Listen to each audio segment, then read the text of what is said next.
Hey pessoal, eu sou a Aline, pro NA Nenhuma das Alternativas, e hoje eu vim aqui para falar sobre o filme It, a Coisa. A gente tá aqui na semana de estreia do filme It capítulo 2. Eu decidi aproveitar esse momento para fazer uma análise sobre um conceito que eu acho muito interessante sobre It, o filme lá da parte 1. Não vou falar sobre a minissérie lá dos anos 90 e nem vou falar sobre o livro do Stephen King, mas eu vou me focar no filme parte 1. Não vai ter spoilers aqui do filme novo, até porque eu ainda não assisti ele, mas para conseguir falar um pouquinho mais sobre esses conceitos, eu vou ter que entrar em spoilers do primeiro filme. Eu disse que essa análise é focada no filme de 2017, mas eu preciso relembrar que ela é baseada originalmente no livro do mestre do terror, que é o Stephen King.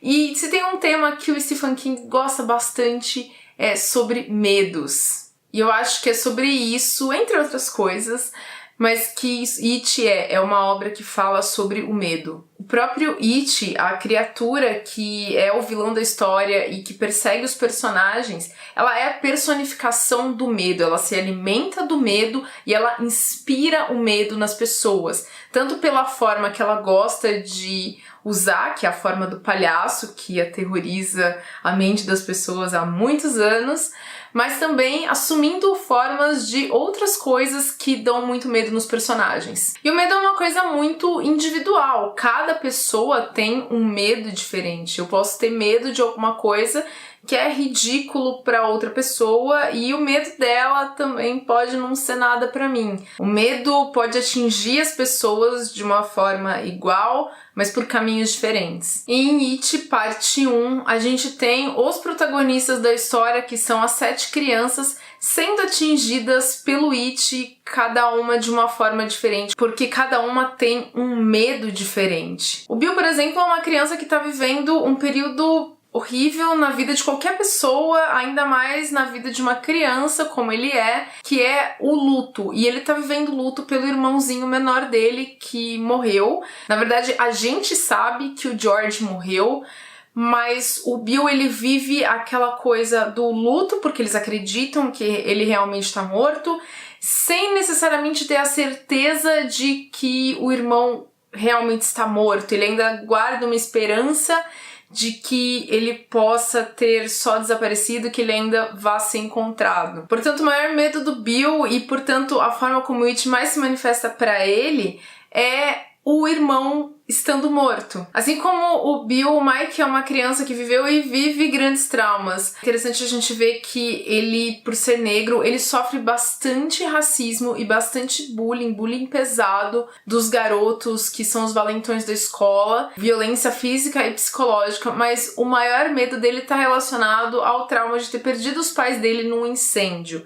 E o It, que consegue ir a fundo na mente das pessoas e realmente encontrar aquilo que aterroriza, ele mostra referências pro Mike da morte dos pais. O Ed é aquela criança que é excessivamente protegida pela mãe a ponto de se tornar hipocondríaco, então ele deixa de fazer coisas, inclusive falando que ele vai ficar doente e tudo mais. E a gente vê o Pennywise assumindo pra ele a forma de uma pessoa leprosa. O Stanley, que é outro aí do grupo, tem medo de uma coisa que é um quadro, muito provavelmente tem a ver talvez até com um trauma que ele teve num período mais tenro aí da infância, e o Pennywise também se aproveita dessa figura da mulher na flauta, uma figura distorcida, pra aterrorizar o Stanley. O Ben, que é uma criança super inteligente, ele acaba aterrorizado justamente por coisas que estão mais palpáveis, que são mais reais. Por exemplo, o que já aconteceu de violência contra crianças na cidade de Derry. O Pennywise, quando vai aterrorizar ele, assume a forma de uma criança, um corpo de criança que foi carbonizado. E o Rich, melhor de todos, ele tem medo justamente da forma que o Pennywise mais gosta de assumir, que é o personagem palhaço. Eu acho que um deles tinha que ter, né? Afinal, o palhaço realmente é uma figura muito assustadora. Existem estudos que mostram que as crianças, elas não recebem bem a figura do palhaço por ser cheio de maquiagem, que tá escondendo alguma coisa, é um disfarce que esconde o que tá por trás daquilo. O Pennywise não deixa de ser isso também, afinal, a forma do palhaço é só uma forma que ele assume, não é o verdadeiro ele. E por fim a gente tem a Beverly, que eu acho que é a personagem mais interessante da história. A Beverly é um caso especial dentro do Clube dos Perdedores, porque ela é uma das primeiras a deixar de lado o efeito do Pennywise para já partir para uma postura de enfrentamento da criatura. Isso porque o maior medo da Beverly é algo que ela enfrenta na vida dela todos os dias. A menina tem um pai possessivo que abusa dela psicologicamente e fisicamente, inclusive sexualmente. Em determinado momento, o Pennywise já não consegue mais assombrar a Beverly da mesma forma como ele assusta os outros, porque a realidade dela é tão assustadora que até o Pennywise se torna uma coisa menor. O Stephen King tem uma frase que eu adoro, é terrível, mas eu gosto bastante, que é: monstros são reais e fantasmas são reais também. Vivem dentro de nós e às vezes vencem. Portanto, é uma crítica aí à monstruosidade que vive dentro do ser humano. E apesar de em várias histórias do Stephen King nós termos monstros sobrenaturais como o It, nós também temos os monstros humanos como o pai da Beverly ou como o Henry Bowers, que também é um exemplo muito bom disso. As crueldades que esse garoto mais velho faz com as crianças são tão terríveis, às vezes mais assustadores do que o Pennywise faz com as crianças. É claro que dentro do universo de It, todas essas coisas estão conectadas e inclusive as pessoas da cidade estão sob efeito do Pennywise. Porque ele precisa da população apavorada, é isso que o alimenta. Literalmente, inclusive, ele comenta lá no primeiro filme que o medo faz com que a carne da criança se torne mais saborosa. Ele se alimenta também da carne da criança. E é por isso também que ele escolhe especialmente crianças, porque elas são muito mais suscetíveis ao sentimento do medo, elas têm menos filtros do que nós adultos, então elas vivem o medo mais intensamente. E a escolha do palhaço, que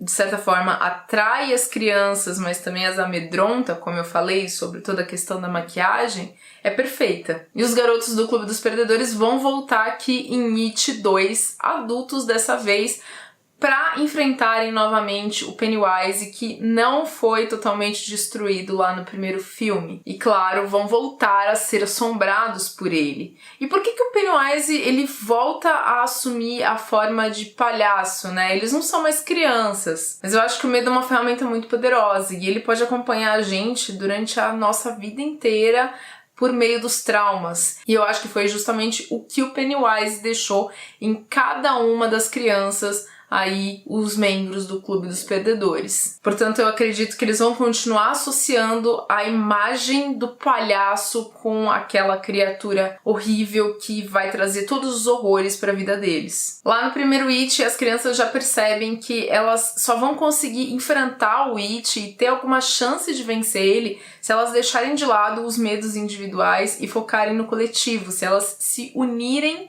e formarem uma força maior contra essa criatura. Eu acho que uma grande sacada de fazer uma parte 2 com eles adultos é que geralmente o mundo adulto nos deixa mais individualistas. Aqueles laços fortes de criança acabam se perdendo. Portanto, o desafio para esse grupo sendo adulto pode ser até maior do que aquele que eles enfrentaram quando eles eram crianças, quando eles tinham mais pureza, quando eles conseguiam se conectar de uma forma mais forte. É esperar ver It 2 pra ter certeza de como as coisas vão correr. Me digam nos comentários o que vocês acharam da análise. Se vocês curtiram o vídeo, deixa o curtir aí. Isso é muito importante pro YouTube recomendar para outras pessoas que também gostam desse conteúdo. Se inscreve no canal se você ainda não é inscrito. Segue a gente também lá no Instagram, que lá postamos outras coisas que não viram necessariamente conteúdo aqui pro YouTube. Obrigada por me acompanhar e até o próximo vídeo. Tchau, tchau!